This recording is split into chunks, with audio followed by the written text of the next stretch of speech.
Okay, so this is part 5 of the series of videos on chapter 17, thermodynamics. And in this video, we're going to look specifically at Gibbs free energy. This is really going to be part 1 of probably a 2-video series on Gibbs free energy. Break it into 2 parts. So the first thing we're going to look at here is, what is free energy? And the question we're really going to ask here is, will that reaction proceed? So we're going to fundamentally look at here at answering the question, what makes one reaction spontaneous and another reaction non-spontaneous? Why do some chemical reactions proceed and others don't? And this concept of free energy is really going to be our final answer for the question of, will this reaction proceed or not? Free energy is going to be what dictates the reaction progress.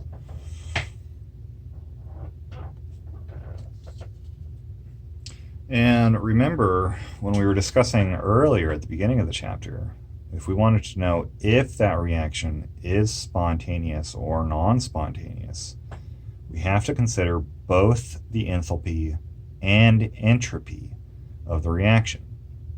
So not just the enthalpy, the exchange of energy.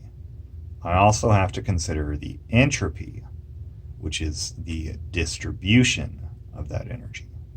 And both of those terms are going to show up in this new concept called free energy.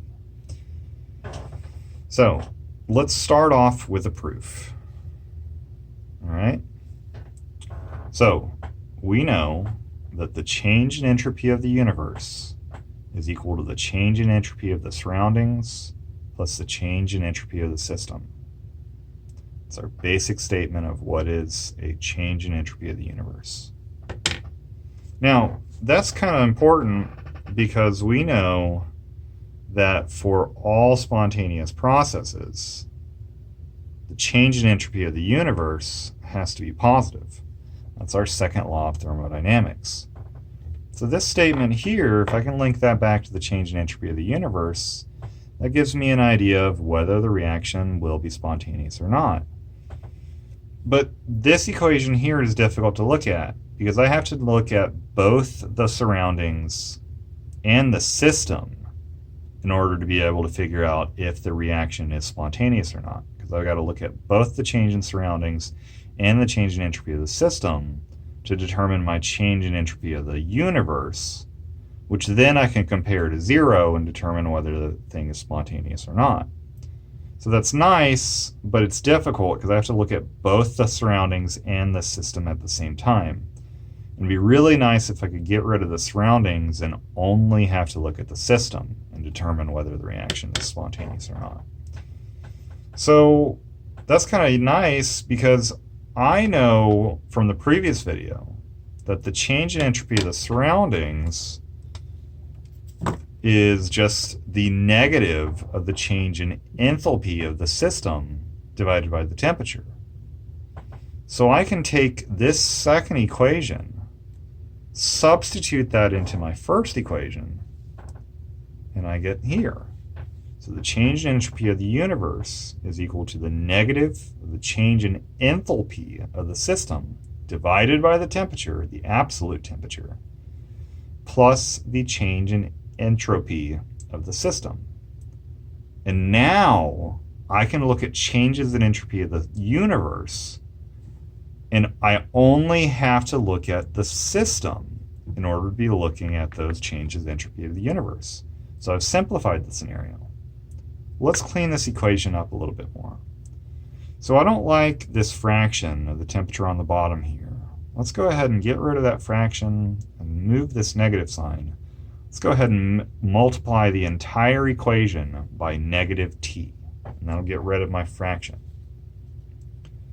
So when I multiply the entire equation by negative t, I get negative t times the change of entropy of the universe is equal to the positive, negative times the negative, gives me the positive change in entropy of the, or enthalpy of the system, minus the temperature times the change in entropy of the system.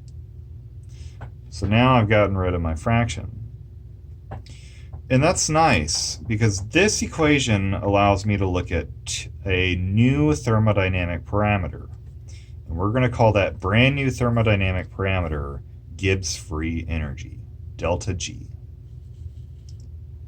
So Gibbs free energy, delta G, that is Gibbs for Josiah Willard Gibbs, who was an American chemist from Yale University in the late 1800s, who was really the father of physical chemistry, thermodynamics, or thermochemistry, I should say.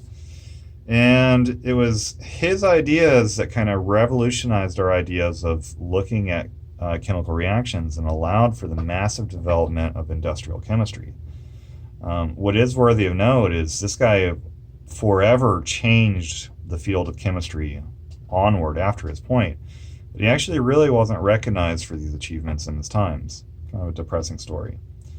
But anyway, Josiah Willard Gibbs related these two terms, the negative temperature times the change in entropy of the universe, and the change in enthalpy of the system minus the temperature times the entropy of the system. He related both of these terms to this new term, delta G, and he called that the Gibbs free energy. And the Gibbs free energy really represents all of the available energy that the chemical reaction has access to. So the Gibbs free energy is the total available energy in the chemical reaction. So if I look at this equation here, I can see that the Gibbs free energy is my enthalpy, the energy exchanged in the chemical reaction. And I subtract from that energy exchange all of this distribution of energy, or this entropy term, which allows for that distribution of energy in the system. It's kind of my wasted energy. So the delta G, my free energy, delta G is the energy of the chemical reaction, subtracting out any sort of wasted energy as a result of chaos and entropy. So the delta G is my free energy in a chemical reaction. It's what I have left over in the energy when I've subtracted out the chaos from entropy. Now, delta G, if I use this equation and I relate delta G to the change in entropy of the universe, I notice that there is an inverse relationship between delta G and delta S of the universe. If delta G is negative, then delta S must be positive. So a negative value for delta G results in a positive value of delta S of the universe. And if delta S is positive for the universe, then we know that's a spontaneous reaction. So if delta G is less than 0, delta S of the universe must be greater than 0, according to this relationship here, which means that reaction must be spontaneous. So if I can calculate the delta G of the system from the delta H and the delta S, both two things that we've seen how to calculate, if I can calculate this delta G and get a sign for it, then I can know whether it's spontaneous or not, because that'll tell me what my sign is for the delta S of the universe. So if delta G is negative, then that's a spontaneous process. If delta G is positive, then the change in entropy of the universe must be negative, and therefore I'm looking at a non-spontaneous reaction. In my third scenario, if delta G is equal to 0, if delta G is equal to 0, then we define that as the system being at equilibrium. So if delta G is negative, it's spontaneous reaction. If delta G is positive, this is a non-spontaneous reaction. And if delta G is 0, the system is at its comfortable point, it is at equilibrium. Now, once I have ways of calculating the delta G. There's a multitudes of methods I can use to calculate it. I can use this equation using delta H and delta S values if they're given. But I can also calculate delta G for a chemical reaction if I know the free energy of formation of my reactants. And those values are found in a table in the back of the book. And so I can start to use this equation just like I did with entropy or enthalpy, because free energy is a state function. So if I have a chemical reaction that I want to calculate the change in free energy for that reaction, I can just take the free energy of the products and subtract from that the sum of the free energy of the reactants. And that's another way I can use to find the value of delta G. Now let's finish up this value by looking, let's finish up this video by looking at a chart with considering how temperature affects the sign of delta G. So let's look at that equation. So this is my most important equation out of this chapter. Free energy is equal to the change in enthalpy minus the temperature times the change in entropy. If I look at this equation, I really have three variables that affect delta G. We've got delta H, which can be positive or negative. I've got temperature, which is on the absolute scale, that's Kelvin. So as low as this can go is 0, but I can go upwards towards positive infinity with this value. And then I have delta S, which is my entropy, and that can be positive or negative. So I have these three variables which affect the value of delta G. And so let's make a chart where I look at how, if I change those values, what that does to delta G, and we'll actually see how that affects the position of chemical equilibrium, and I can see my value of K, the equilibrium constant. So let's make a chart where I have delta H, delta S, my temperature, free energy, and the equilibrium constant K. So 1, 2, 3, 4, 5 columns. Now let's first consider this a situation where the change in enthalpy is positive, the change in entropy is positive, my temperature is high, which is kind of an arbitrary term. Let's say that temperature is approaching positive infinity. If my enthalpy is positive, the entropy is positive, and the temperature is a very big number, if I go back to this equation, well, that would be a positive minus a big number times another positive number. Well, I get a positive minus a very big positive number here. Delta G is going to turn into a negative value. If I'm getting a positive value here, subtracting from that another positive value which is increasing towards infinity for my temperature, well, this number is going to quickly get bigger than this one. Delta G is going to result in a negative value.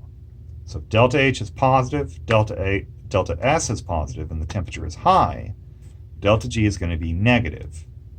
And if delta G is negative, that corresponds to a spontaneous reaction. That's a reaction that's going to happen as it's written. It will happen.